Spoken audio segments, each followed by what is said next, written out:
అసెంబ్లీలో స్పీకర్ను ఏకవచనంగా భావిస్తూ మాట్లాడిన తీరును ఖండిస్తూ మాజీ మంత్రులు చిన్నశంకరంపేట మండల కేంద్రంలోని స్థానిక బస్టాండ్ సమీపంలో చేగుంట మెదక్ రహదారిపై కాంగ్రెస్ పార్టీ మండల అధ్యక్షులు నాసానా సత్యనారాయణ ఆధ్వర్యంలో మాజీ ముఖ్యమంత్రి కేసీఆర్, మాజీ మంత్రి జగదీశ్వర్ రెడ్డి దిష్టిబొమ్మలను దగ్ధం చేశారు.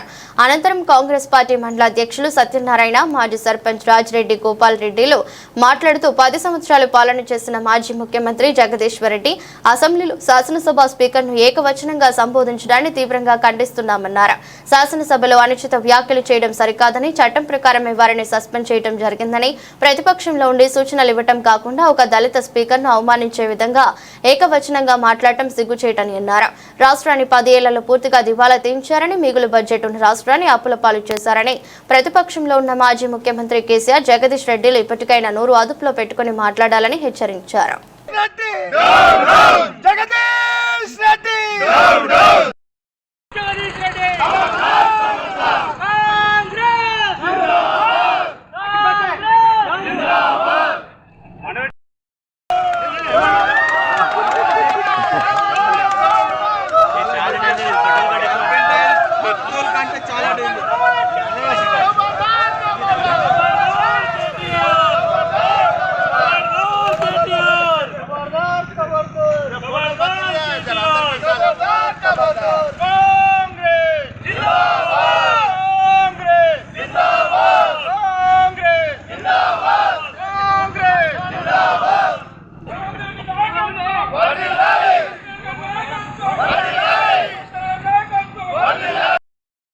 మొన్న అసెంబ్లీలో మరి మాజీ మంత్రులు 10 ఏళ్ళు పాలన చేసిన మంత్రులు మరి ఏదైతే శాసనసభ స్పీకర్ను హౌజులో మరి ఏదైతే ఏకవచనంగా మాట్లాడడం తీవ్రంగా చిన్నశంకరపేట మండల పక్షాన ఖండిస్తూ ఉన్నాం. మరి వాళ్ళు అనుచిత వ్యాఖ్యలు చేసుడు కరెక్ట్ కాదు. మరి ఏదైతే ఉన్నదో దానివల్లనే మరి చట్టం ప్రకారం సస్పెండ్ చేయడం జరిగింది. దానికి విరుద్ధంగా వాళ్ళు ఇంకా ప్రెస్ మీట్ పెట్టులు మంత్రులు అదైతే మేము చిన్నశంకరపేట మండల కాంగ్రెస్ పార్టీ పరంగా హెచ్చరిస్తున్నాం. మరి ఏదైనా ఉంటే సూచనలు ఇవ్వాలి ప్రతిపక్షం, కానీ మరి ఏకవచనంలో ఒక దళిత స్పీకర్ను అవమానపరచడం అనేది మేము తీవ్రంగా ఖండిస్తున్నాం. ఇక ముందు కూడా అట్లా జరిగితే తీవ్రంగా దాడులకు మరి చేయవలసి వస్తుంది. దానికి మరి సక్రమంగా వాళ్ళు ఉంటే సూచనలు ఇవ్వాలి, కానీ అసభ్య పదజాలతోని ఒక దళిత స్పీకర్ను అవమానించడం మేము తీవ్రంగా చిన్నశంకరపేట మండల కాంగ్రెస్ పార్టీ పక్షాన ఖండిస్తూ ఉన్నాం.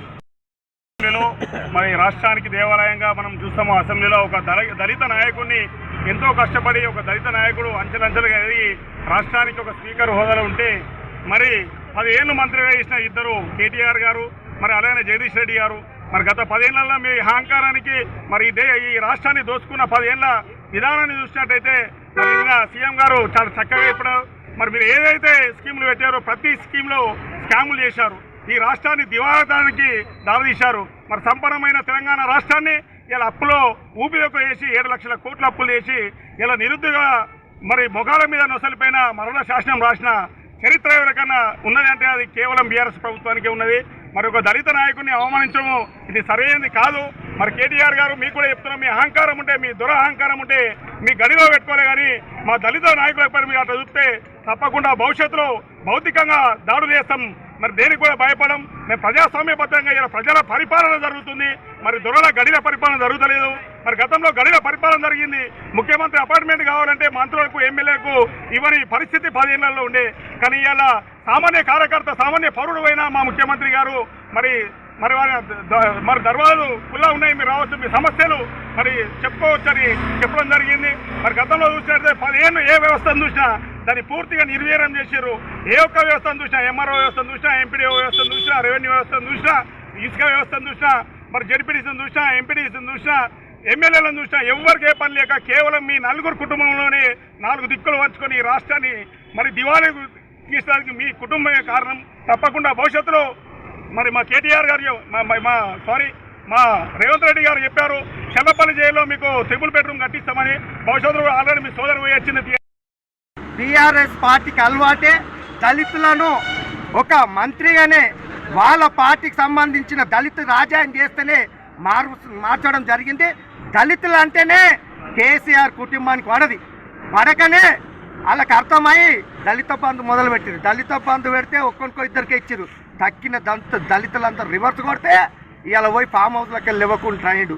కాబట్టి దళిత ఒక అసెంబ్లీకే పాసును చేస్తే జీర్ణించుకోలేక ఇవాళ కేసీఆర్ ఫామ్ హౌస్లోకి వస్తలేడు. ఇవాళ ఉన్న కేటీఆర్ ఏం మాట్లాడుతుండో అర్థం కాదు, ఆ జగదీష్ రెడ్డి ఏం మాట్లాడుతుండో అర్థం హరీష్ రావును అయితే ఇంకా కేసీరు. నేను చెప్పేది ఏంటంటే దమ్ముంటే ధైర్యం ఉంటే ప్రజలు ఊర్లలోకి పోతే ఎమ్మెల్యేలను కార్యకర్తలను కొడతారంటారు. దమ్మున్న మొగడోడన్న చిట్కేసిండని కేటీఆర్ను హరీష్ రావును అడుగుతున్నాం. ఎవ్వరు కాదు, మీకు దమ్ముంటే ధైర్యం ఉంటే మరి ప్రజలు కొట్టే ముందట మొన్ననే ఎమ్మెల్సీ ఎలక్షన్లు అయినాయి. మీరు మొగోళ్ళు అయితే, మీది మొగ పార్టీ అయితే బీఆర్ఎస్ పార్టీ మరి ఎందుకు నిలబెట్టలేదు, బీజేపీలకు ఎందుకు అమ్ముడు పోయిందని కూడా ఈ సందర్భంగా కోరుతున్నాం. అన్నరావు పిలుపు మేరకు, రోహిత్ పిలుపు మేరకు అల్చల్ చేస్తాము. ఏ దమ్మున్న మొగోడైనా ఒక మాట మళ్ళా మాట్లాడితే కాంగ్రెస్ ఒప్పుకుండేది లేదు.